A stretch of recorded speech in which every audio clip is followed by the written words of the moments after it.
Selamat pagi saudara. Pagi hari ini mari kita bersekutu di dalam Tuhan. Haleluya. Kaulah andalanku, Kaulah harapanku, janjimu setia selalu menopangku. Kaulah andalanku, Kaulah jawabanku, firman-Mu setia terangi jalanku.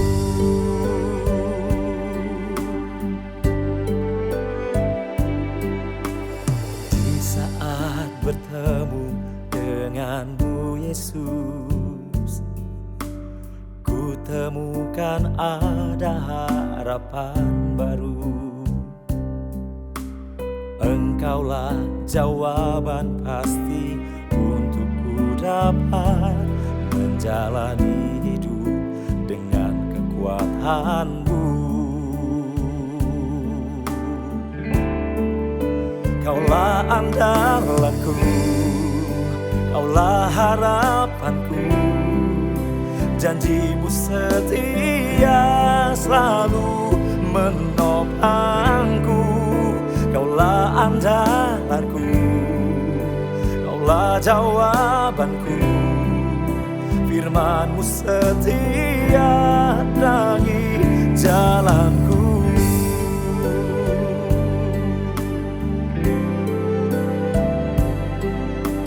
Di saat bertemu denganmu Yesus, ku temukan ada harapan baru.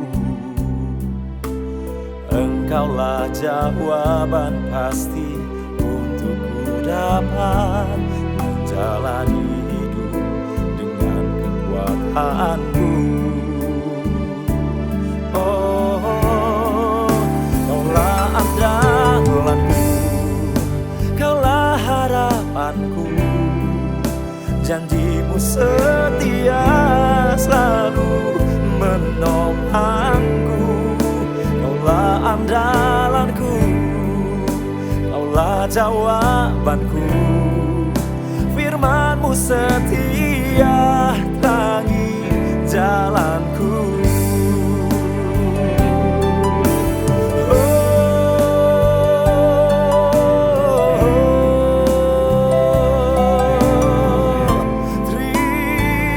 Kasih Tuhan, kami menyembah, kami sembah Engkau. Kau kekuatan kami Tuhan.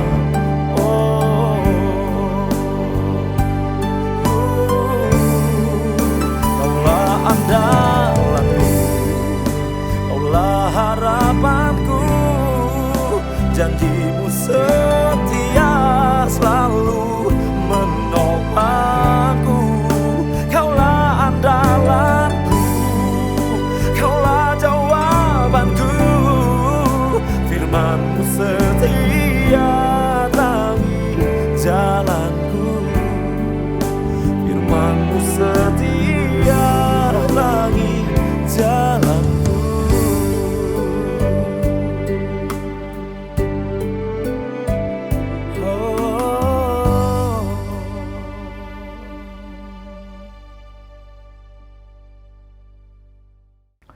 Selamat pagi saudara kekasih dalam Tuhan.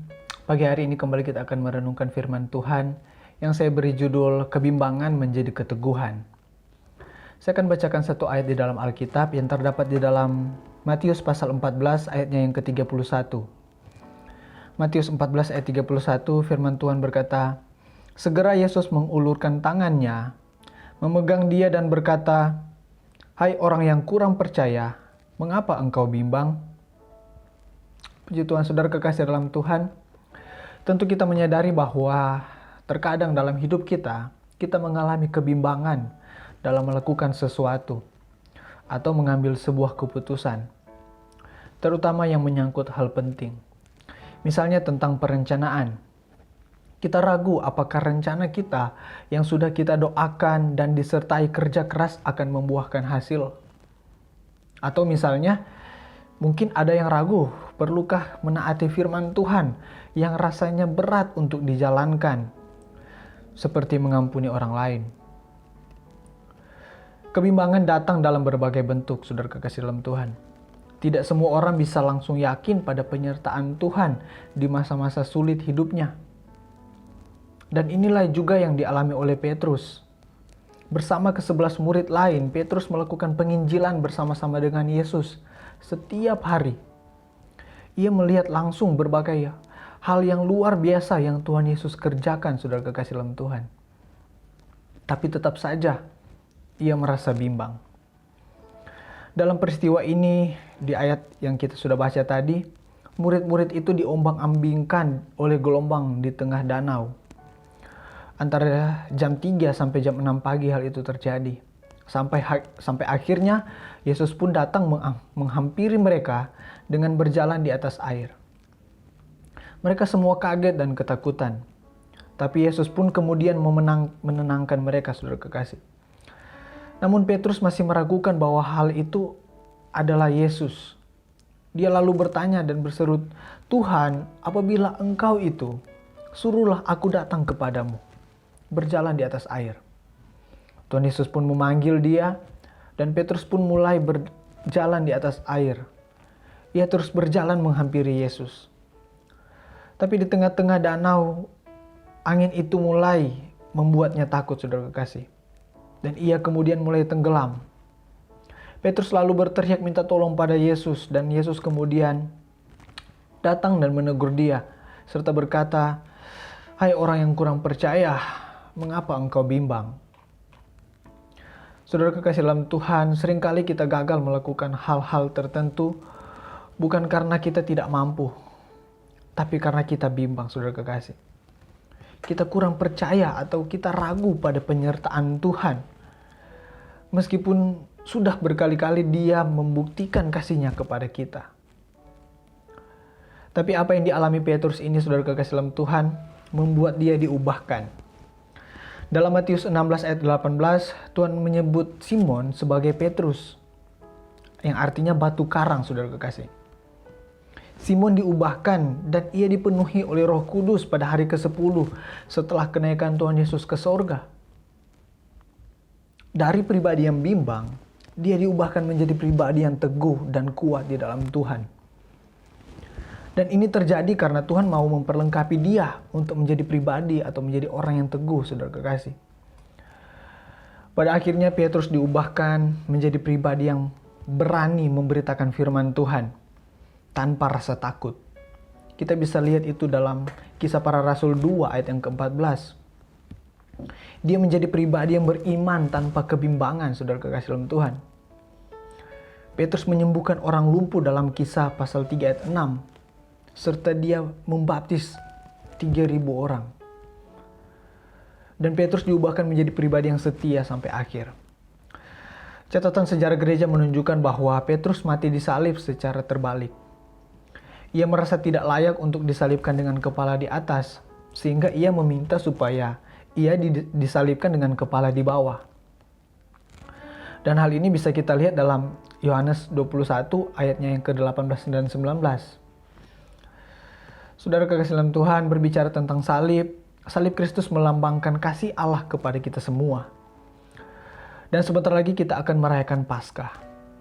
Pengorbanan Tuhan Yesus di kayu salib haruslah menjadi suatu hal yang sangat penting untuk kita ingat dan renungkan bahwa kita telah diperdamaikan dengan Allah, dibenarkan dengan Allah, dan bahwa kita sudah ditebus oleh darah anak domba, Tuhan Yesus Kristus. Dia setia sampai akhir dalam hidupnya, menyelesaikan misinya untuk menebus umat manusia, saudara kekasih, kita semua. Kita semua yang percaya dapat mengalami perubahan oleh kuasa pertolongan Tuhan. Dan kita bisa belajar dari Petrus, saudara kekasih dalam Tuhan, bahwa kita dapat diubahkan dari yang bimbang menjadi pribadi yang teguh di dalam Tuhan. Yakobus mengingatkan kita untuk meminta dalam iman, saudara kekasih. Di dalam surat Yakobus pasal 1 ayat yang ke-6, hendaklah ia memintanya dalam iman dan sama sekali jangan bimbang. Sebab orang yang bimbang sama dengan gelombang laut yang diombang-ambingkan kian kemari oleh angin. Jangan bimbang saudara kekasih dalam Tuhan, karena kebimbangan akan membuat kita ragu-ragu dalam melangkah dan kita tidaklah akan mendapatkan apa-apa. Tapi percayalah sepenuhnya kepada Tuhan, karena Tuhan mampu melakukan segala sesuatu dan tidak ada yang mustahil bagi Dia. Tuhan Yesus memberkati kita semua dan mari kita berdoa. Tuhan, kami bersyukur buat pagi hari ini yang sudah Tuhan berikan bagi kami. Kami mau menjalani hari ini Tuhan dengan tanpa rasa takut. Kami mau menjalani hari ini Tuhan bersama dengan Engkau ya Bapa. Kami mau melepaskan kebimbangan kami Tuhan Yesus. Kami mau menjadi seperti Petrus yang teguh di dalam Tuhan, yang setia kepada Engkau ya Tuhan Yesus. Tuhan Yesus memberkati kami di sepanjang hari ini dan kami serahkan segala aktivitas perencanaan kami semuanya Tuhan ke dalam tangan-Mu. Biarlah Tuhan yang memberkati kami Tuhan. Terima kasih kami sudah berdoa dan mengucap syukur. Sambut hari yang baru ini di dalam nama Tuhan Yesus Kristus.